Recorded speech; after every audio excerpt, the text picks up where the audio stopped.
ሰላም ጤና ይስጥልኝ አድማጭ ተመልካቾቻችን የጽናት ሚዲያ ቤተሰቦች እንደምን ቆያችሁ እንደምን አረፈዳችሁ እኔ ሰላም ነኝ ፕሮግራማችን ጀምረናል የጽናት ተከታዮች እስከ ፕሮግራማችን ፍጻሜ ሁሉ ጊዜ አብራችሁ እንድትቆዩ እንጠይቃለን አጠቃላይ የጽናት ቤተሰብ ፕሮግራማችን ላይክ ሼር ሰብስክራይብ ማድረጋችሁን ማስታወስ እንፈልጋለን ትላንት ያቆምነው ፕሮግራም አለ በጣም የተራዘመ ስለሆነ ቆርጠን ያስቀመጥነው ነው እሱን ቀጣይ ፕሮግራም እናስተላልፋለን ከፕሮግራሙ ጋር በተያያዘ ቀደም ብለን ስለምንቀርጽ የተለያዩ መረጃዎች ምናልባት የሐሳብ ፍሰቱ አብሮ እንዳይመጣ መረጃዎች አንዳንድ ጊዜ ዘግይተው የሚመጡ አሉ ከዚህ ውስጥ አንዱ ከወልቃይት ጉዳይ ጋር የተያያዘ ስለሆነ የወልቃይት አካባቢ በተለይ ሰላማዊ ሰልፍ እንደተወጣ ሰምተናል አይተናል እዚህ ሰላማዊ ሰልፍ ላይ እንግዲህ የአብይን በጣም የገረመኝ የአብይን ፕሮፋይል ፎቶ ይዘው አንድ ጥቅስ አየው እሱም አብይን ይዘን ወደ ከፍታ እንሄዳለን የኢትዮጵያ ትንሳኤ ምናምን የሚል ባነሮችን አይቼ አንዳንዴ በጣም ገርሞኛል እንግዲህ የሴራ ትንተና መረዳት ያልቻለ ኮሚቴ መጨረሻ ላይ እጣ ፈንታው ምንድነው የሚለው አደጋም ይዞ የሚመጣበት ትንተና ነው ወደ መጨረሻው አካባቢ ምናልባት ሰሙታላችሁ እና ከዚህ ጋር የተያዘ ሆኖ አግኝቼዋለሁ ካሰብኩት ጉዳይ ጋር እና አብይ ካርድ ዋና ካርድ አድርጎ የሚጠቀመው የወልቃይት ጉዳይ ለራሱ ለማጭበርበር ከቻለ በስልጣን ላይ የተራዘመ ጊዜ የሚቀመጥበት ካልሆነ የአማራን አንድነት የሚያፈርስበት በሌላ በኩል ደግሞ ህወሓቶችንም የሚያዳክምበት ዋነኛ የፖለቲካ ካርድ አድርጎ ነው የሚጫወትበት እና ይሄ ያልገባው ኮሚቴ በጣም የሚገርም ነው አንዳንድ ጊዜ ለማስረዳት እንደዚህ አይነት ሰዎች ይከብዳሉ ለማንኛውም ኮሚቴዎቹ የብልጽግና አባል ሆነዋል የፕሮፓጋንዳ ዲስኮርሳቸው የብልጽግና የፕሮፓጋንዳ ዲስኮርስ ነው በሌላ በኩል የማንነት ጉዳያቸውን የሚያዩት የአማራ ህዝብ ጉያ ውስጥ ናቸው ያሉት የፖለቲካ ትርክታቸው ያ ከብልጽግና ጋር ግን የአማራ ህዝብ የገባበት ደግሞ ጦርነት ከዚህ ማንነት መጥፋት ጋር የተያያዘ እንደ ፓርቲ አቋም ተይዟል እንደ ድርጅት ጠላት ተብሎ ተበይኗል ደመቀ ደግሞ ይሄንን የሚመራው ሰው ባነር አስይዘው እንግዲህ እንደምታዩት የኢትዮጵያ ከፍታ በአብይ ይጸናል የሚል ዲስኮርስ እንግዲህ የፖለቲካ ዲስኮርስ እያመጡ ነው ይሄ ምናልባት ወደፊት ይጸጽሳቸዋል ብዬ አስባለሁ ከዚህ ጋር ግን በተያያዘ የሴራ ትንተናው ምን እንደሚመስል እኛ በትላንትናው ፕሮግራም ከሰራነው አኳያ በተወሰነ መልኩ የሚገጣጠም ሆኖ ስላገኘሁት ነው ሁለተኛው የጽናት ሚዲያ ቤተሰብ ዘሪሁን ገሰሰ ብዙ ሰዎች ምናልባት ፖለቲካው ላይ የሚሳተፉ ሰዎች በስፋት ያውቁታል ዘሪሁን በጣም ረጅም ጊዜ በትግል ውስጥ የቆየ ልጅ ነው የኮምቦልቻው ዘሪሁን ገሰሰ እንግዲህ ባለፉት እንግዲህ አንድ አመት ገደማ የሚሆን ከዚህ ካስቸኳይ አዋጁ ጋር በተያያዘ በአዋሽ አርባ በፌደራል ፖሊስ በከፍተኛ እስር ላይ የቆየ ልጅ ነው አብረን ብዙ መከራ ያሳለፈ ልጅ ነው ዘሪሁን በጣም በሚያሳዝን ሁኔታ ውስጥ ይገኛል ስለዚህ ለህይወቴ አስጊ ሁኔታ ተፈጥሮብኛል እንደውም ሊገሉት ሁሉ ጠበንጃ እንዳቀባበሉበት ነው የገለጸው እንግዲህ ወታደሮች ሁሉ ተሰብስበው የመጡበት ዋነኛ ምክንያት መኖሪያ ቤት አለው ያለ ምንም ካሳ ለቀህ ውጣ የሚል ማስጠንቀቂያ ሰጥተውት ያ ማስጠንቀቂያው ሳይሞላ ዶዘር ይዘው መጥተው ቤቱን ሊያፈርሱ ሲሉ እንግዲህ ልጆቹ ደውለው ስለነገሩት ይሄን አላስችል ብሎ አካባቢ ላይ መጥቶ ቤቴ ሊፈርስ አይገባም ምንም ካሳ አልሰጠኝም በህግ አምላክ ብሎ ሲጠይቅ የሰጡት መልስ ድብደባ ነው ሚስቱን እንደፈነከቱ ነው የገለጸው ዘሪሁንም ሳይጎዳ አይቀርም አሁን በከፍተኛ ችግር ላይ ነው ያለው ቤቱ ከፈረሰ ልጆቹን ይዞ ቤተሰቦቹን ይዞ የት ሊወድቅ እንደሚችል ያውም ኢትዮጵያ ውስጥ ባለ ኑሮ ምን አይነት አስቸጋሪ እንደሆነ ግልጽ ነው ማለት ነው እና ዘሪሁን በጣም በዚህ ትግል ውስጥ ዋጋ የከፈለ ልጅ ነው እኔ እስከማውቀው ከአንድነት ጀምሮ በአብን ምስረታ ውስጥም ያው የመጨረሻ እጣ ፈንታው እንደነዚህ አይነት ሰዎች ተገፍተው ከድርጅቱ እንግዲህ የድርጅት ተመልካች ቢሆንም አብን ከምስረታ ጀምሮ ከፍተኛ ሚና የተወጣ ልጅ ነው። ከዛም ውጪ በግሉ በጣም በአክቲቪዝሙ ላይ በሶሻል ሚዲያ ላይ ሀሳቡን በድፍረት በመግለጽ ለዛም ዋጋ እየከፈለ እየታሰረ እንደዚህም ደግሞ ቤተሰቦቹም ዋጋ እየከፈሉ በዚህ ትግል ውስጥ የቆየ ወጣት ነው ዘሪሁን። ስለዚህ እኔ ወገኖቻችን በተለይ አሁን ያለበት ሁኔታ በጣም አስቸጋሪ ሊሆን እንደሚችል ከጽሁፉ የተረዳው ይመስለኛል። ደግሞ ጠምደው እንደሚይዙት ግልጽ ነው። ሀሳቡን በድፍረት ከመግለጹ በላይ አካባቢ ደግሞ የጦርነት አካባቢ ስለሆነ ይህንን ተጠቅመው ጥቃትም ሊያደርሱበት ስለሚችል ምናልባት ቤተሰቦችንም ይዞ እሱም ትንሽ ሰወር ያለበት ቦታ ላይ ሊቀመጥ የሚችልበትን ሁኔታ ምናልባት ወገኖቻችን ደውላችሁ ብታገኙት ጥሩ ነው ብዬ አስባለሁ። ዘሪሁንን ብትደግፉት። ይሄ በጣም ለትግሉ የሚጠቅም ወጣት ነው፣ በሳል ወጣት ነው። ነገ ጠዋት ብዙ ተስፋ ያለው ወጣት ስለሆነ ዘሪሁንን መደገፍ የግድ ያስፈልጋል። በጣም በሚያሳዝን ሁኔታ ጽሁፉን አጋርቷል። በሶሻል ሚዲያ እየገባችሁ ብታነቡ አሁን ያለበትን ሁኔታ በቀላሉ መገመት ይቻላል። ስለዚህ ዘሪሁን እንግዲህ ራስን ጠብቅ፣ ቤት ንብረት ነገ ይመለሳል። አላማቸው በቀል ነው።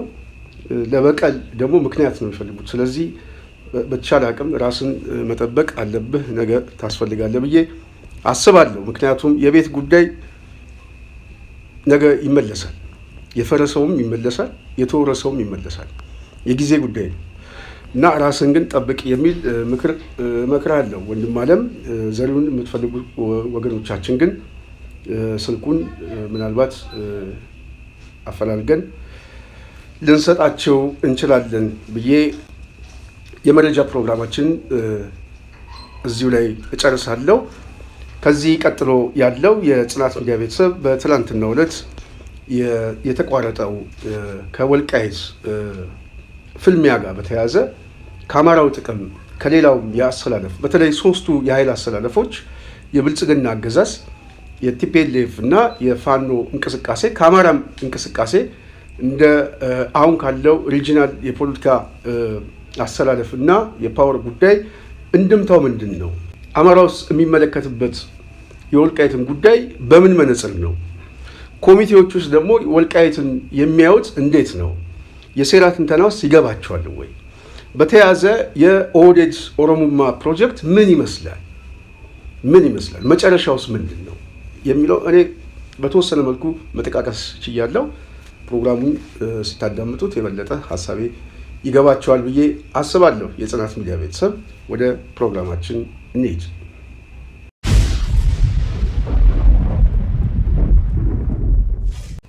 ፖለቲካዊ ጥያቄ የመጣው ህወሓት ስልጣን ላይ ባለበት ሰዓት ነው። ይሄ ፖለቲካዊ ጥያቄ የማንነት ጥያቄ የመጣው ህወሓት ካመጣው የቋንቋ አስተዳደር የመጣ ጥያቄ ነው። ስለዚህ አዲስ አበባን እንደሸጠው ዛሬ ኦህዴድ ሲሸጠው ህወሓት አመቻችቶ አስቀምጦለት ነው። ሌላውም በተለያየ አካባቢ ላይ ያለ ማንነታቸው ኦሮሚያ ውስጥ የተለያዩ አካባቢዎች የተጠቃለሉት የተወሰዱት ቦታ ሁሉ ከዚህ አስተሳሰብ የመጣ ነው። ስልጣን ላይ እስከቆየን ድረስ ይህንን ኃይል እንደ መጠቀሚያ አድርገን እናጋጨዋለን የሚል አስተሳሰብ የመጣ ነው። ዛሬም አብይ አህመድና ጀሌዎቹ ኦሮሞማው የሚፈጽሙ አስተሳሰብ ከዚህ ኮፒ ተደርጎ የመጣ ፖለቲካዊ አስተሳሰብ ነው። ስለዚህ አሁን የወልቃይት ጥያቄ መጀመሪያ ህወሓት ለህገ መንግስቱ ጠበቃ ሆኛለሁ ብሎ ጦርነት ውስጥ ከገባና ከወጣ በኋላ የጠየቀው ጥያቄ ወደኋላ ዝቅ ብሎ ነው የጠየቀው። በምን ጠየቀ? በህገ መንግስቱ የወሰን ጥያቄያችን ይመለስ ነው የሚለው። የፕሪቶሪያ ስምምነት ላይ አብይም ይሄንን ተስማምተሃል አስፈጽም ነው የሚለው። ይሄ ሁለተኛ ስቴጁ ልምጣላችሁ። አስፈጽም የሚለው ጥያቄ የመጣው አንዱ ከኃይል ማነስ የመጣ ነው። የመጀመሪያው ጦርነት ያስከፈለው ኮዛል። ስለዚህ አብይ አህመድ ይሄንን መልስልን የሚል ጥያቄ ነው። የምን ጥያቄ? የወሰን ጥያቄ። የወሰን ጥያቄ የሚነሳው በህገ መንግስቱ ነው። በህገ መንግስቱ የወሰን ጥያቄ አልተጻፈም። ቢጻፍም ግን ህጋዊ አይደለም። በኃይል የተጫነ ነው የሚለው ፖለቲካዊ ብያኔ ሌሎቹ ቢኖራቸው ትክክልም ነው። ስለዚህ በህገ መንግስቱ መልስ ሲለው አብይ ይሄንን ሲመልስ በህገ መንግስቱ ነው ቢል አካባቢው ላይ ሊፈጥረው የሚችለው ከፍተኛ የሆነ ቀውስ ድጋሜ ትግራይ ከአማራ ክልል ጋር ማጣላት ነው። በህገ መንግስቱ ነው በተስማማውት መሰረት ነው ብሎ ለህወሓት ይሄንን ቢሰጥ ጦርነቱም አሁንም የከፋ ሊሆን ነው። በዚህ ጦርነት ውስጥ ግን ተጠቂ የሚሆነው አብይም ነው፣ አገዛዙም ጭምር ነው። ያኮረፈው ኃይል የበለጠ ፖለቲካዊ መሰባሰብና መደራጀቱ ስለሚበዛ በብዙ አቅጣጫ የተለያየ ግንባሮች ይሆናል። የጦርነቱ አውድ ይሰፋል። ስለዚህ በህገ መንግስቱ ጠይቀናል፣ የወሰን ጥያቄያችን ይመለስ ምናምን የሚለው የህወሓት ጥያቄ ፖለቲካዊ ጥያቄ ነው።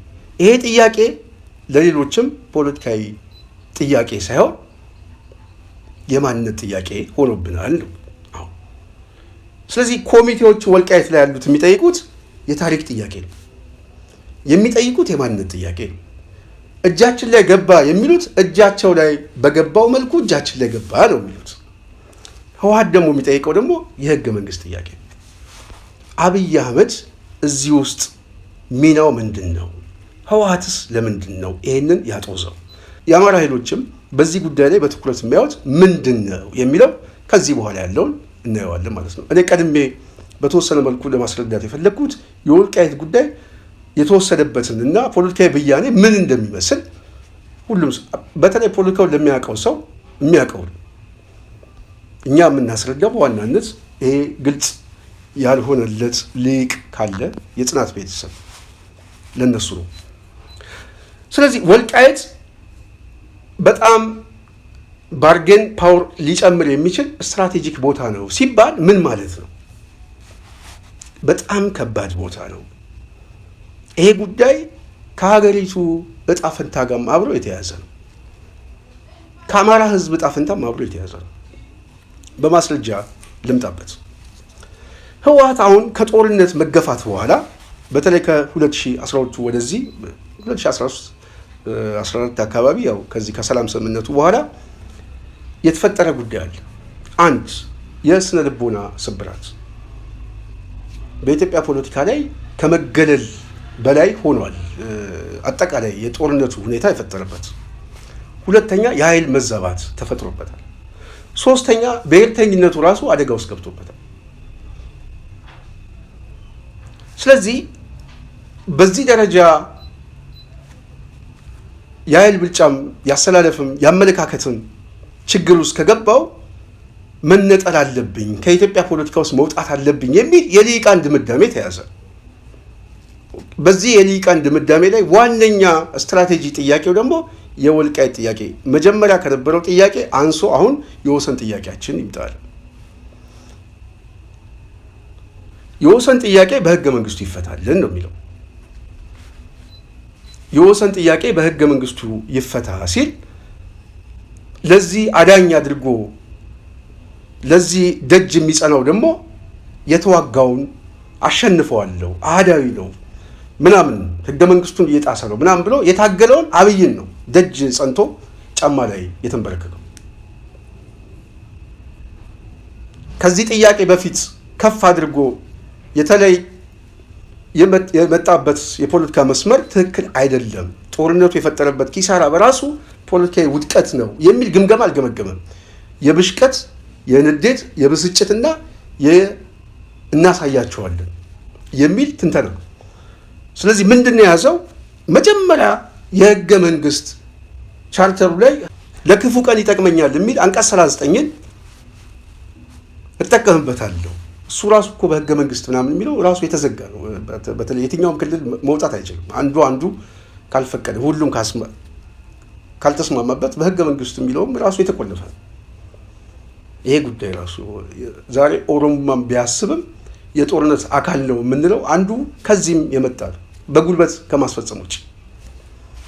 ስለዚህ ይህንን ተጠቅሜ እነጠላለሁ ብሎ ሲያስብ የወልቃይት ጥያቄ የራያ ጥያቄ ብላም እዛ አካባቢ ያለው የማንነት ጥያቄ ሰውን ተወውና የሰውን ጥያቄ ተወው። የማንነት ጥያቄ በሰው ላይ ሳይሆን በመሬቱ ላይ ተበይነዋል ነው የሚለው። መሬቱ ቋንቋ አለው፣ ቋንቋው ትግርኛ ነው፣ ወሰኑም የትግራይ ክልል ነው። ስለዚህ ወሰኑ ይከበር ብሎ የሚጠይቀው የሰውን ሳይሆን የመሬቱን ነው። በጣም የሚገርም ፖለቲካ፣ የሽምግልና የተጫነው ፖለቲካ። የሰው ጥያቄ ደግሞ መሬቱ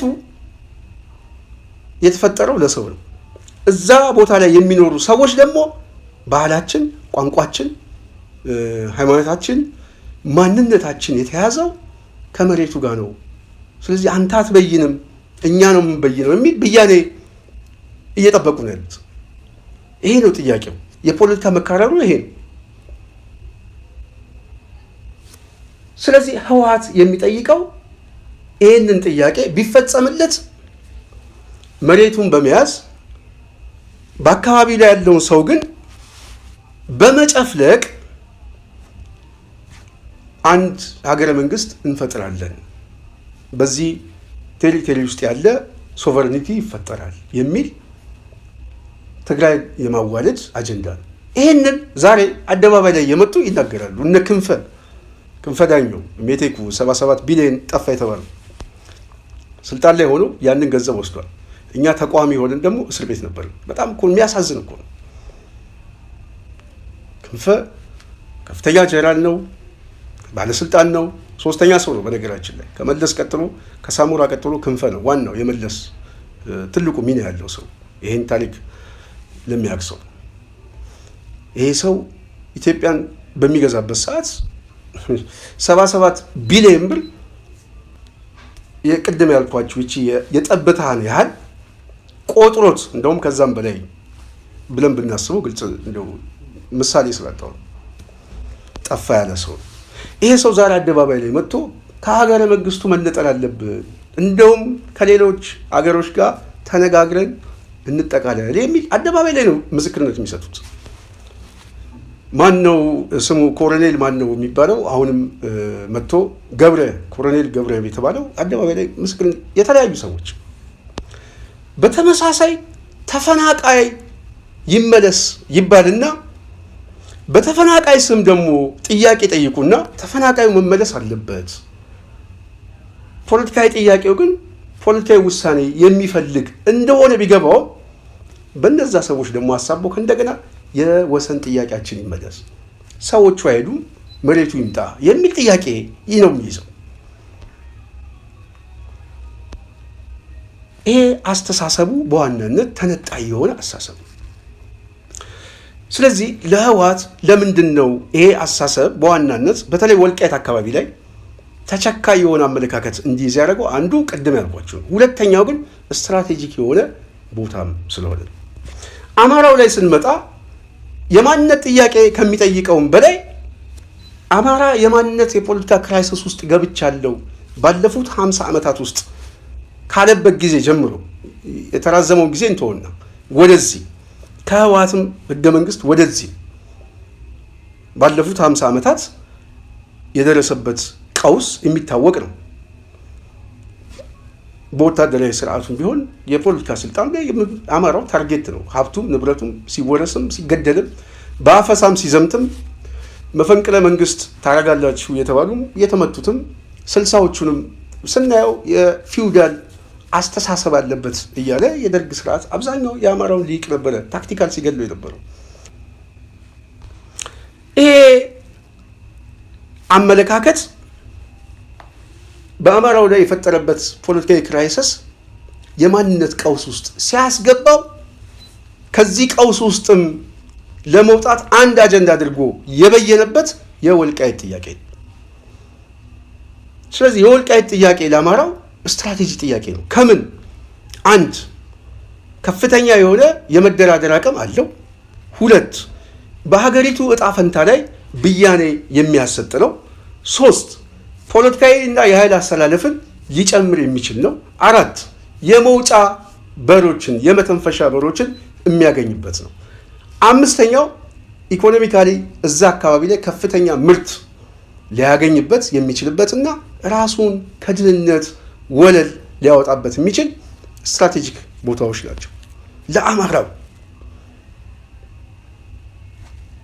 ለአካባቢው ነዋሪም ይሄ ትልቅ እድል ነው። ስለዚህ አካባቢው ምንድን ነው? አንገት ነው። ለትግራይ ኃይሎች አካባቢው ምንድን ነው? አንገት ነው። ሀገር የሚፈጠርበት ወይ ክልል የሚፈርስበት። ለኦህዴድስ አካባቢው ምንድን ነው? ኦህዴድ ከዚህ አካባቢ ጋር የሚያገናኘው ኩታ ገጠም አይደለም። በዚህ ጉዳይ ላይ ችግር የለበትም። ይሄ ፌዴራሊዝም በህገ መንግስት የሚል አመለካከት ኦህዴድ ከፍተኛ የሆነ ሀብትና ክልሉ የብዙ ማንነቶችን ጨፍልቆ አህዳዊ ሆኖ የሚገዛበት እድል ፈጥሮለታል፣ ወደ ስልጣንም አምጥቶታል። ስለዚህ ታክቲካሊ ለስትራቴጂ ጥቅሙ ኦህዴድም የሚፈልገው ተነጣይ የሆነው የነገ አስተሳሰቡ አንደኛ ስልጣን ላይ ለተራዘመ ጊዜ ለመቆየት፣ ሁለተኛ ልክ ህወሓት እንድጠቀመው ለሁለተኛ ፕላን ቢ ለኦህዴድ ፕላን ቢ ወሳኝም ስለሆነ ያንን ሲጨርሱ ስቴቱን ለማፍረስ ስለሚያግዘው ወልቃይትን የስልጣንና የነገ የሀገረ መንግስት ብያኔን የካርድ መጫወቻ አድርጎ ስለሚፈልገው አንድ የፖለቲካ ጡዘት ነው። ለምሳሌ አብይ አህመድ ለአማራ ቢሰጠው አማራው ከፍተኛ የሆነ የፖለቲካ አቅም ይፈጥራል፣ ግን ወደ ጦርነት ውስጥ ይገባል። ከትግራይ ጋር በተመሳሳይ ኮንፍሊክቱ ይሰፋል፣ ግን ግጭቱ ግን እሱንም ሊበላ ይችላል። እነዚህ ኃይሎችም ይህንን ስርዓት ለመጣል እንደውም መደራጀት አለብን የሚል አስተሳሰብ ስለሚፈጠር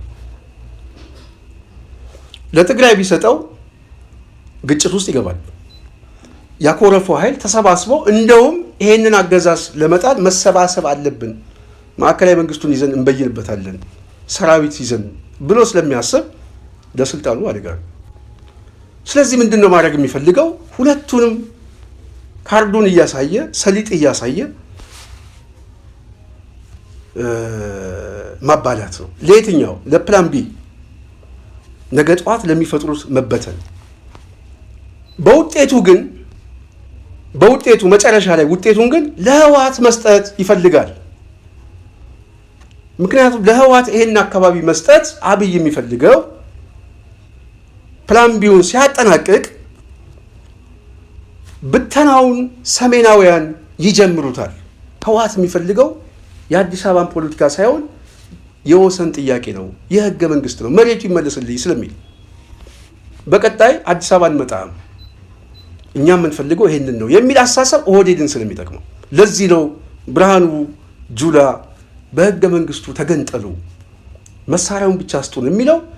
ስልጣናችን እስካለ ድረስ የእናንተ መገንጠል አያሳስበንም፣ ተረኛ እንሆናለን የሚል አመለካከት ስላለን አዳነች አቤቤ።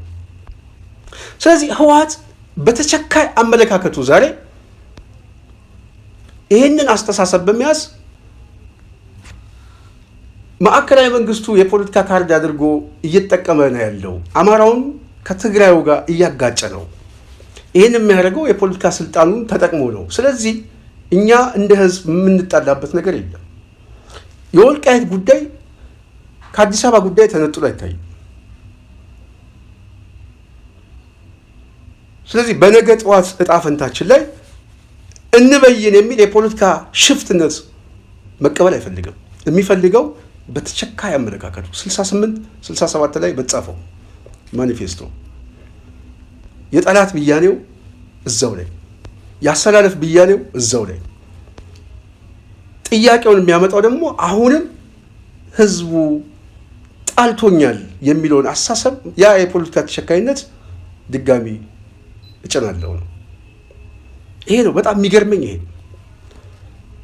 ከዚህ ጋር በተያያዘ በተለይ ደግሞ አብይ የወልቃይትን ጥያቄ ብያኔ እንዳይሰጥ የሚፈልገው ኦህዴዳውያን፣ ኦሮሙማ፣ ሌሎችም ይህንን የታሪክ ብያኔ የፖለቲካ ውሳኔ የማንነት ጥያቄ ስለሚያመጡት ነው። ለምሳሌ አዲስ አበባ ላይ ያለው ህዝብ በታሪክ በማንነት ብያኔ ቢሰጥበት የአዲስ አበባ ህዝብ የአማራ ህዝብ ነው ባለቤቱ። ሀገሩን ያቀናው፣ ስርዓተ መንግስቱን ያቆመበት፣ ማዕከላዊ መንግስቱን የተራቀቀበት፣ ህግና ስርዓትና ትውፊቱን የጻፈበት ቦታው አዲስ አበባ ነው። ስለዚህ አዲስ አበባውም አማራውም ይጠይቃል። ኦሮሚያ ውስጥ ያለውን ናዝሬት፣ ደብረ ዘይት ምን የሚባል እኮ ኦሮሚያ ክልል የተባለው 85-90% አማርኛ ተናጋሪና አጽመ ርስቱም የአማራ የነበረ ነው። ስርዓተ መንግስት አቋቁሞ ሲመራባቸው የነበረው አካባቢዎች ናቸው። ሌሎቹም ፈጠጋር፣ ቢዛሙ እና ይሄ ፖለቲካ ውሳኔም በአንድ በኩል ከስልጣን ጥቅም አኳያ፣ በሌላ በኩል ሁለተኛ ለስትራቴጂ ግባችን ደግሞ ሁለቱን ህዝቦች እናባላለን የሚል የሴራ ትንተና ስላለው በዚህ ምክንያት አብይም አይፈልገውም። ስለዚህ ወልቃይት ምንድን ነው ከተባለ ለአማራው ወልቃይት ለአማራው ወደብ ነው፣ ወደብም ነው። በተመሳሳይ ለትግራዩ ወደብ ነው። ወልቃይት ለአማራው ምንድን ነው? ሀገር ነው። ለህወሓትም በተመሳሳይ ለትግራይም በተመሳሳይ የትግራይ ህዝብ ይሄን ያስባል አይደለም፣ ህወሓት የሚያስበው ሀገር ነው። በሌላ በኩል ወልቃይት መተንፈሻ ነው፣ ስትራቴጂክ ቦታ ነው። ወልቃይት የኃይል አሰላለፍ የሚበየንበት ቦታ ነው። ወልቃይት የእርሻ ቦታ ነው። ወልቃይት ሀብትም የሚዛቅበት ቦታ ነው። ሰሊጡም ጥጡም የሚዛቅበት የሚታፈስበት ቦታ ነው። ወልቃይት የሀገሪቱ እጣ ፈንታም የሚበየንበት ቦታ ነው። ምን ማለት ነው? የሀገሪቱ እጣ ፈንታ የሚበየንበት የሚለው የወልቃይት ጥያቄ የሚመለስበት ውጤቱ ነው የምነግራችሁ። ውጤቱ አገሪቷን ሊያፈርሳትም አገሪቷን ሊያጸናትም የሚችል ጥያቄ ነው። ምንድን ነው? ሁለት ምክንያቶች። አንድ፣ ይሄ ህወሓት የተከለው ኤትኒክ ፌዴራሊዝም ከቋንቋ ጋር መሬቱን ያጣበቀበት የፖለቲካ ስሪት የክልል መዋቅር የሚፈርስበት ሌላ የፖለቲካ ስርዓት በስምምነት የሚበየንበት አንድ። ሁለተኛው የያዝነውን ይዘን ፖለቲካዊ ብያኔ ሰጥተን እንበተናለን የሚል አስተሳሰብ ከመጣ ሌላውም ዋናዬ ከወልቃይት እስከ ቢዛሞ እስከ አዲስ አበባ ፈጠጋር ነው ብሎ የሚበይንበት ነው። ስለዚህ አገርም ለመሆን የሚያስችል አማራው ወልቃይትን ይዞ መሆን ይችላል። ማት የተቀሙ ቦታዎችን በኃይል አስመልሶ ይበይነዋል። በኃይል አስተላለፍ ይበልጣል። ኦህዴድ ደግሞ ኦሮሙማው አማራው ይሄ እጁ ላይ ከገባ የኃይል ብልጫ ይወስድብኛል፣ ፖለቲካዊ ወታደራዊ የኃይል ብልጫ ይወስዳል። እሱ ብቻ አይደለም፣ በክልል መዋቅር ውስጥም ቢሆን አሁን ባለው ስርዓት ውስጥ የፖፑሌሽን ቁጥሩ ይጨምራል፣ የበጀት ክፍሉ ወደ አማራ ክልል ይገባል። የመንግስት መዋቅሩም አሁን ባለው ሲስተም ውስጥ የስልጣን ፓወር እጁ ላይ ይገባል የሚል ስሌትም ስላላቸው ከአማራው ጥቅም ይሄን ነገር አይፈልጉም።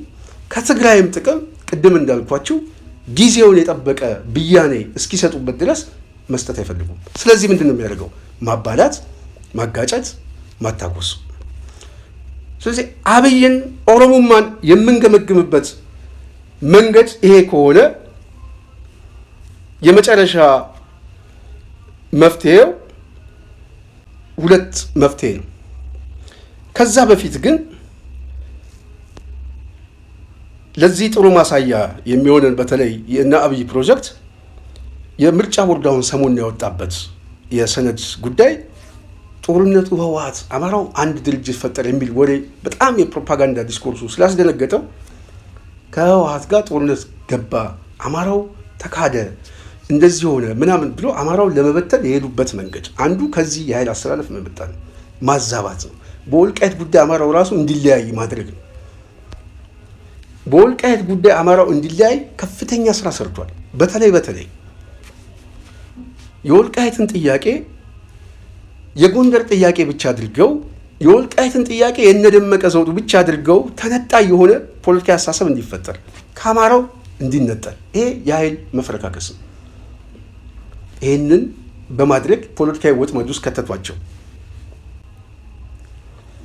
ሁለተኛ ያደረጓቸው በአማራ ፖለቲካ ውስጥ የአስተሳሰብ ዝንፈት እንዲፈጠር የጥቂት የጎንደር ልሂቃን ይሄ አማቲዝም እና የጥቅም ትስስር ያለው በአዴናዊ ትስስር ያለው ኃይል የተለየ ተጠቃሚ የምንሆንበት እድል እጃችን ላይ ገብቷል። በተለይ ወልቃይትን በመያዝ ሱፐር የሆነ ክልል መፍጠር እንችላለን፣ በአማራ ውስጥ ተነጣይ የሆነ ክልል ብናዋልድ ተደማጭ የሆነ የፓወር አስተላለፍ ውስጥ እንገባለን የሚል ጥቂት ልሂቃን የፖለቲካ እንቅስቃሴ በህቡ በአደባባይ በማድረግ የአማራውን ብሔርተኝነት የአማራውን አንድነት መከፋፈል ነው። ይሄ ኦህዴድ የሚፈልገው ነው። ይሄ ብአዴን የሚፈልገው ነው። ይሄ አሁን አንዳንድ ውጭ ተቀምጦ ያሉ የብአዴን ጋዜጠኛ የነበሩ ሰዎች ምናምን የሚጽፉት ትርክት የዚህ ቡድን እንትን ናቸው። እነዚህ ሰፊውን ህዝብ የማይወክሉ ማለት ነው። አንዱ የሴራ ትንተና የመጣው ግን አማራውን መከፋፈል ነው። አንደኛ በትርክት ይከፋፍለዋል፣ ሁለተኛ በፓወርና በጥቅም ግጭት ይከፋፍለዋል። ይሄ አሳሰብ በዋናነት የመጣው ከዚህ አመለካከት ነው። ሌላው ኦህዴድ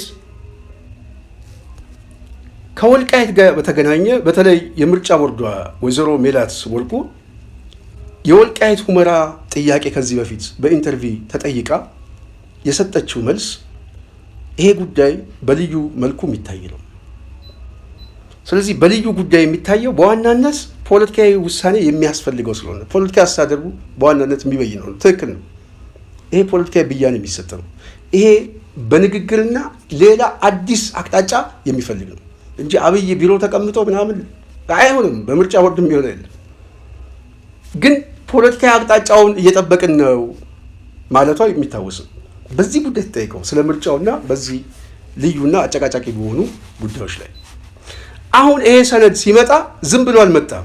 ከሰሞኑ የፕሮፓጋንዳ ጩኸት ከአማራ አንድነት የኃይል አስተላለፍ ከምናምን ህወሓት ትንኮሳ አደረገ ከሚለው የመጣ ሰነዱም ሲወጣ አብይ በድብቅ በምርጫ ስም ለመስጠት የፈለገበትን መንገድ ለዚህ ትንተናችን እንደ ጥሩ ማሳያ ይሆናቸዋል። የመጨረሻ ግቡ ለዚህ ፌዴራሊዝም ኃይል መስጠት ነው። አንድም ትልቅ ሀብትና ስልጣን ሰጥቶናል ብሎ ባለውለታነት አለ፣ መንፈሳዊ መሪነትም አለ። የዚህ ፌዴራሊዝሙ መንፈሳዊ ልጆች ናቸው፣ አድገውበታል።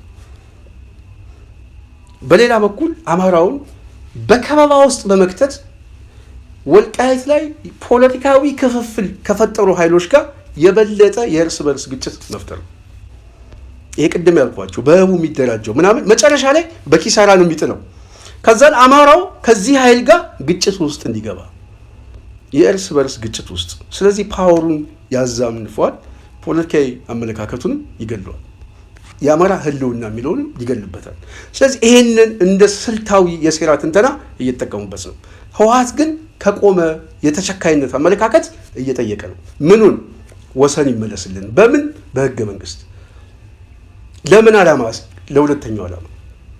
ይሄ የመጣው ከድንቁርና፣ ይሄ የመጣው ከእርጅና፣ ይሄ የመጣው ከቆየ ቸካይ የፖለቲካ አስተሳሰብ። ይህንን ኃይል ጥለን ከዚህ ጦርነት ከዚህ በየተራ ከሚገለን አገዛዝ መውጣት አለብን። ትላንት የተሰራ የፖለቲካ ስህተቶች ሁሉ በታሪክ በይቅርታ እንደዚሁም ህዝብ ለህዝብ በሚያደርገው አብሮ የመኖር የረጅም የቆየ ወዳጅነት ፖለቲካው ላይ እንበይንበት ብሎ አያስብም።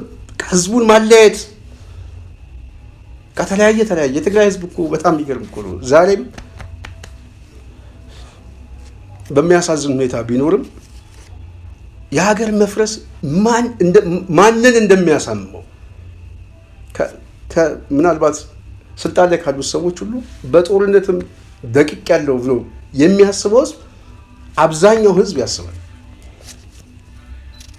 አትፈርስም ምናምን ብሎ። የህወሓት ብሔርተኝነት የተጫነበት አስተሳሰብ ግን ሌላ ችግር ውስጥ እየከተተው ነው። የአብይ አገዛዝም ይሄ ኦሮሞማ አስተሳሰብ በሌላ በኩል ለማጽናት ሲፈልግ ጎን ለጎን የሚያደርገው ከወልቃይት የፖለቲካ ጡዘት በላይ የአማራ ዩኒቲን ለመበተን ክልሎችን ቅድም እንዳልኳችሁ በጎንደር በኩል ያለው ይሄንን ስኳድ ነው የሚጠቀመው ለመከፋፈል ፖለቲካዊ ትርክት መፍጠር ተነጣይ የሆነ ክልል እንዲያዋልድ ማድረግ። ለዚህ ነው ጎንደር ተሞሸረች ምናምን የፖለቲካ ዲስኮርስ እኮ የሚመጣው ከአማራ የፖለቲካ ትርክት እንዲወጣ ነው። ይሄ የአብዛኛው የጎንደር የአብዛኛው አማራ አስተሳሰብ አይደለም። የጥቂቱን ነው የምነግራችሁ፣ የጥቂት ድብቁ ቡድን እንጂ ጀግናው የጎንደር ህዝብማ ልጆቹን እየገበረ ነው። እነ መሳፍንትን ማየት በቂ ነው። እና ይህንን አመለካከት በዋናነት እነ ደረጀ በላይን እነ መሳፍንትን ማየት በቂ ነው። እና ይህንን አመለካከት በዋናነት የሚያመጣው አንድነቱን ማፍረስ በአማራው በኩል ይዳከም አማራ ሲመጣ ወልቃይትን ለትግራይ ማስለከብ እነሱ ሀገር ፈጥረናል የሚሉትን ብያኔ ሲያገኙ እኛም ያው አቅም የለው አማራ አለ፣ ይዳከም አማራ አለ፣ እኛም በቀላሉ ወይ በስልጣን ላይ የተራዘመ ስልጣን ውስጥ እንቆያለን፣ ከፈለግን በፈለግንበት ሰዓት ሀገሪቷን አፍርሰን እንወጣለን የሚል ፖለቲካዊ አቅጣጫ ነው። ይሄ ቀባጭ የሆነ የንድፈ ሀሳብ ትንተና ነው እኛ ዛሬ ሀሳብ የምንሰጥበት። ስለዚህ አማራው ያለው አንድ ጉዳይ ነው። የወልቃይት ጉዳይ መሬት ብቻ አይደለም፣ የአማራ ፖለቲካ የተበየነበት ነው። የአማራ ፖለቲካ ተበይኖበታል። አንዳንድ ሰው ከመሬት ጋር ብቻ አድርገው የሚያያይዙታል። ትክክል አይደለም። ይሄ ትርክት ራሱ ለኦህዴድ የሚጠቅም ትርክት ነው። ቅድም ያልኳችሁን ሁሉ ግብአት ይሆናል። ስለዚህ የእርስ በርስ ግጭቱን ያጦዘዋል። የአማራው ፖለቲካ በወልቃየት ላይም የሚበየንበት ነው። እንኳን በወልቃየት ላይ ቅድም እንዳልኳችሁ መተንፈሻ ነው፣ እርሻ ነው፣ ሀብት ነው፣ የኃይል አስተላለፍ ነው።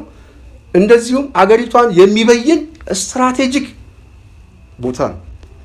እንኳን በዚህ ላይ አይደለም በአዲስ አበባ ጉዳይ ላይ እንኳን የአማራ ፖለቲካ በይኖበታል። አዲስ አበባን አጣ ማለት ማዕከላዊ መንግስቱን አጣ ማለት ትልቁን የታሪክ ገጽታውን አጣ ማለት ነው። ብራናውን ነው የሚያጣው። ስለዚህ በአዲስ አበባም ጉዳይ ላይ አይደረደርም። ስለዚህ ይሄ ስትራቴጂክ ቦታ ነው ለማንም። በህወሓትም በኩል ቢሆን ለትግራይ ህዝብ ስትራቴጂክ ቦታ ነው። ለምን? ከህወሓትም ለመላቀቅ በሀገረ መንግስቱ ላይ አዲስ ታሪክና አዲስ ብያኔ እንዲሰጥ ወይ ክልልን ማፍረስ፣ አዲስ ፖለቲካዊ ጂኦግራፊያዊ ፌዴራሊዝም መቀበል ወይም ሌላም በዲያሎግ በሀሳብ ፍጭት ስርዓተ መንግስት የሚያቆምበት እድል የሚፈጥርለት ነው። ኦሮሞ ላይም በተመሳሳይ ከዚህ ኦሮሞማ ተነጣይ አሳሰብ፣ ምክንያቱም ነገ ጠዋት ጠላት አብዝቶ ይሄንንም ህዝብ ሊያስበላው እንደሚችል ግልጽ ነው። ህወሓት የገባበትን ጣጣ በደንብ ስላየው የ5-6 ዓመት ታሪክ ነው። ስለዚህ ከዚህም ለመውጣት የሚያስችል ስትራቴጂክ ቦታ ስለሆነ ወልቃይት የሚበየነው በምርጫ ቦርድ አይደለም። ወልቃይት የሚበየነው በህገ መንግስት በወሰን በፌዴሬሽን ምክር ቤት አይደለም። ወልቃይት የሚበየነው በህዝበ ውሳኔ በአዲስ የፖለቲካ ስርዓትና በታሪክ ብቻ ነው። በማንነት ምርጫ ብቻ ነው። በህዝበ ውሳኔ ነው፣ በታሪክ ነው። እንደዚሁም በማንነት ራስን በራስ የማስተዳደር ጥያቄ የሚበየን ይሄም የሆነው ስርዓተ መንግስቱን የሚለውጥ ጥያቄ ስለሆነ፣ ስለዚህ ለአማራው ወልቃይት ስትራቴጂክ ቦታዎች ነው። ልዩነት ፈጥረን እንለያይ ካለ አማራውም አገር መፍጠር ይችላል፣ አቅምም አለ። አብረን መኖር አለብን ካለ አማራው አብሮ ለመኖር የሚደራደርበት ነው። ሌላውም በተመሳሳይ የሀገሪቷን ቀጣይነት የሚፈልግ በሙሉ እንደ ባርጌን ፓወር ሊጠቀመው የሚችለው የወልቃይት ጉዳይ ነው፣ የአዲስ አበባ ጉዳይ ነው። ስለዚህ በአዲስ አበባ በየትኛውም ቦታ ላይ ያለ አጽመ ርስት ላይ ድርድር የለም። ሊኖር የሚችለው በነገ እጣ ፈንታ ቀጣይ እድላችን ላይ ስንስማማ ብቻ ነው። ይህንን ከተስማማን በዚህ ብሔርተኝነት ውስጥ ያለ ሰው እኔ አማራ ነኝ የአማራን ጥያቄ ነው የምታገለው ብሎ የሚያስብ ሰው በብልጽግና ኪስ ውስጥ ገብተህ ለውጥ አታመጣም። የጽናት ሚዲያ ቤተሰብ ቅድም በተወሰነ መልኩ እንደጠቀስኩት የኮሚቴዎቹ በዋናነት በተለይ የአማራን ጥያቄ እናስመልሳለን ብለው ግን የአማራን ጥያቄ የሚሸጥ እንደውም አንድነቱን ሊበተን በሚችል ፖለቲካዊ አቋም ከያዘ ድርጅት ጋር በአንድ በኩል አባል ናቸው፣ በሌላ በኩል የኮሚቴ ኃላፊ ናቸው። ሚዲያም ላይ ያሉት እነሱ ናቸው። ይሄ ሲሆን ብልጽግና የያዘው ዋነኛ ጠላት ታሪካዊ ጠላት ብሎ የሚበይነው ይሄ ለነፃነት የሚታገለውን የአማራን የፋኖ እንቅስቃሴ ነው። ስለዚህ አቋሙ የአማራ ህዝብ የህልውና ጥያቄ የለበትም ከሚል ቡድን ጋር አባል ሆነ የስራ አስፈጻሚ ኮሚቴ ውስጥ ገብተህ አቅጣጫና ፖሊሲውን እያስፈጸምክ የማንነት ጥያቄያችን ብለህ ስትቆም ከፖለቲካ ትርክቱ ጋር ትጋጫለህ፣ ከአማራ ህዝብ ጥቅሞች ጋር ትጋጫለህ፣ እንደዚሁም ከነፃነት ታጋዩ ጋር ትጋጫለህ። በአስተሳሰብ ትጋጫለህ፣ በፖለቲካ ዲስኮርስ ትጋጫለህ። ይሄ ዓላማውን ሊበትንላቸው ይችላል። የተሰባሰበበትን የወል ትርክት የሚበትን በተለይ የሚጠቀሙት ንግግር አደባባይ ላይ እየወጡ ፋኖን በማውገዝ ምናምን እንደዚህ አይነት ነገር ውስጥ መግባታቸው የአማራ ፖለቲካ አንድነቱን እየበተነው የሚመጣ ስልታዊ ማጥቂያ ነው። ይሄ ደግሞ የነሱ የፕሮፓጋንዳ እንቅስቃሴ ከሌላው ህዝብ ጋር የበለጠ ወደ መካረር ውስጥ እንዲገባ የሚያደርገው ነው። በተመሳሳይ የትግራይ ኃይሎች የሚጠይቁት የፖለቲካ ዲስኮርስ ፖለቲካዊ ለውጥ ሽፍት አድርገው የሚጠይቁት አዳዲስ የውይይት አጀንዳ የሚፈጥር አይደለም። ሁል ጊዜ በተለይ የሚታወቁ ሰዎች ሚዲያ ላይ የሚሰጡት ከፕሪቶሪያ ስምምነት አኳያ ይሄ የህገ መንግስት በህገ መንግስቱ ይፈጸም የሚል የህገ መንግስት ጥያቄ እና መሬቱን ነው የምንፈልገው እኛ ወደ አዲስ አበባ አንመጣም የሚል ጥያቄ ነው የሚያነሱት። ዋነኛው ኮዝ ግን አብይ አህመድ ጄኖሳይድ እንደፈጸመና ይሄ ቡድን ደግሞ በዚህ ጥፋቱ ወንጀለኛም እንደሆነ ይገልጻል፣ በሚዲያው ይገለጻል በስፋት። ስለዚህ ይሄ ወንጀለኛ የሆነ ቡድን መሬት መልስልን ሳይሆን ጥያቄው ይሄንን ኃይል ነቅለን በመጣል አዲስ የፖለቲካ ስርዓት ልንፈጥር የምንችልበትን እድሎች እናመቻች የሚል ፖለቲካዊ ለውጥ ነው ማሳየት ያለባቸው። ይሄንን ሲያሳዩ የልሂቃን የፖለቲካ ዲስኮርስ ይፈጠራል፣ ውይይት ይፈጠራል፣ አንድነት ይፈጠራል፣ አሊያንስ ይፈጠራል። ሁለተኛ ነገር የነበረ መቃቃርና በተለይ ከጦርነቱ ጋር በተያያዘ አስከፊ የሆኑ የታለፉ ነገሮች ላይ ለነገ ጠዋት አብሮ የመኖር እድሎችን እያመቻቸ ይመጣል። ስለዚህ ይህንን ዲስኮርስ አናይም፣ ሜዳው ላይ አያመጡትም። አብዛኛው የሚጠይቀው በዚህ ጉዳይ ላይ እንደውም የተገፋው የታሰረው በጣም ስልጣን ላይ በነበሩበት ሰዓት ላይ ያሰቃየው ኃይል በጣም ሆደ ሰፊ ሆነው ነው የሚጠይቀው። ለምን ሲባል መቀራረቡን ለማምጣት፣ ለምን አንድነቱ እንዳይበተን፣ የነ አብይ ፕሮጀክት እንዳይሳካ። ስለዚህ እዚህ ላይ የቤት ስራ መስራት ካልቻሉ በተለይ ድሃውንም ህዝብ ሌላ የፖለቲካ ጦረኝነት ውስጥ ቅስቀሳ ውስጥ በማስገባት ሌላ ትርክት ነው የሚፈጥረው። ይሄ ነው እኔ በጣም ይገርመኝ ተቸካይነት የምለው ይሄ ነው። እና ብዙ ጊዜ የሚታየው ከዚህ አስተሳሰብ መሆኑ በጣም ይገርመኛል። ይሄ ቡድን በህዝብ ላይ ትላንት የፈጸመው ጄኖሳይድ በአማራ ህዝብ ላይ ፈጽሟል። በህዝቡ ላይ የፈጸመው ከፍተኛ የጦር ወንጀል ይሄ ሰው በዚህ እድሜ ላይ ስልጣን ላይ የሚቆይበት እድል አልነበረም። ስልጣን ላይ እንዲቆይ በዋናነት እያመቻቸ ያለው የዚህ የልሂቃን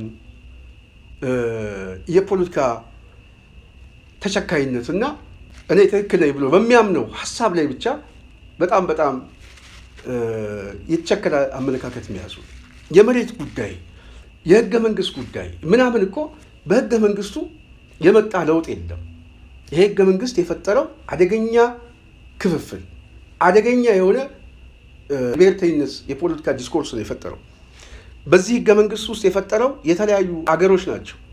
ሉዓላዊነት የሚባል መገለጫዎችን በሙሉ ቀርጥፎ የበላው አስተሳሰብ። ይሄ ደግሞ በተጨባጭ ታይቷል። በተጨባጭ ከአስተሳሰብ መዛነፍ ጀምሮ አስተሳሰቡ ራሱ ውድቀት እንደደረሰበት ጦርነቱ ብቻ ማሳያ ነው። ስለዚህ አሁን መምጣት ያለበት አዳዲስ ዲስኮርስ ነው። ልሂቃኑ አደባባይ ላይ ሲወጣ ከህዝቡ ጋር ሊያቀራርብ የሚችል ፖለቲካ ዲስኮርስ ማምጣት እንጂ እኛ ከእናንተ ጋር እንሆንም፣ ወደ አዲስ አበባ እንሄድም፣ አያስፈልገንም፣ ከሌሎች ጋር ነው የምንሆነው ምናምን የሚል ቀስቀሳ።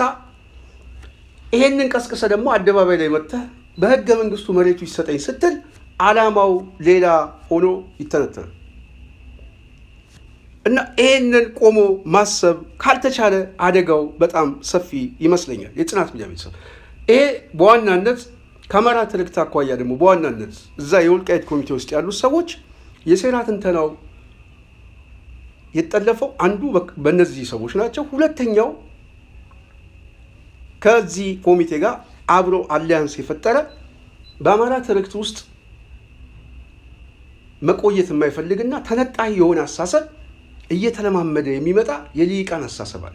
ይሄ የሚታይ የማይታይ ተደብቆ የሚሰራ በአደባባይ የሚሰራ አሁን እንደውም ወደ አደባባይ እየመጣ ነው። ይሄ በራሱ ለአብይ ፕሮጀክት አመቺ ነው። ሁለተኛው ወጥመድ ይሄ። ስለዚህ አማራው ትግል የሚያደርግ ከሆነ ትግሉን ሊያስጠብቅለት የሚችለው የፖለቲካ ዲስኮርስ ይፈጥር ነው። የወልቃይት ጉዳይ መልስ እስኪያገኝ ድረስ እንደ መደራደሪያ ሊሆን ይችላል። የመጨረሻ ግቡ ግን የወልቃይት ኮሚቴ እዛ አካባቢ ላይ ክልል መፍጠር አይደለም፣ ራስ ገዝ መሆን አይደለም። የመጨረሻ ግቡ ከሌላው ህዝብ ጋር አብሮ የሚኖርበት እድል መፍጠር ነው። ይሄንን ለማድረግ ግን የሌላውም የልሂቃን የፖለቲካ ዲስኮርስ በጣም ወሳኝ። ስለዚህ ይሄንን ማሰብ ያስፈልጋል። የአብይን ፕሮጀክት መተንተን፣ ማወቅ፣ መረዳት የግድ ያስፈልጋል ብዬ አስባለሁ። የጽናት ሚዲያ ቤተሰብ ስለዚህ በህገ መንግስቱ ይመለስ የሚል ጥያቄ ተቀባይነት የሌለው ጥያቄ ነው። ህገ መንግስቱ ሲረቀቅ ያልነበረ ሰው፣ ህገ መንግስቱ ሲረቀቅ ያልተጋበዘ ሰው፣ በሂደቱ ላይ ሀሳብ ያላወጣ ሰው ሀገረ መንግስቱን አፍርሶ በራሱ አስተሳሰብ የሀገረ መንግስት ብያኔ የሰጠበትን ስምምነት አክብሩ የሚል ሞራል ኬት ነው ያመጣው? የማክበርስ ግዴታ አለብን ወይ የሚለው ጥያቄ መልስ እስካሁን የለውም። ይሄን ይመስላል እንግዲህ የጽናት ሚዲያ ቤተሰብ ዛሬ በጣም በስፋት ነው የተወያየነው። በዚህ ውይይት ላይ የተለያዩ ትምህርቶችን ያገኘን ይመስለኛል።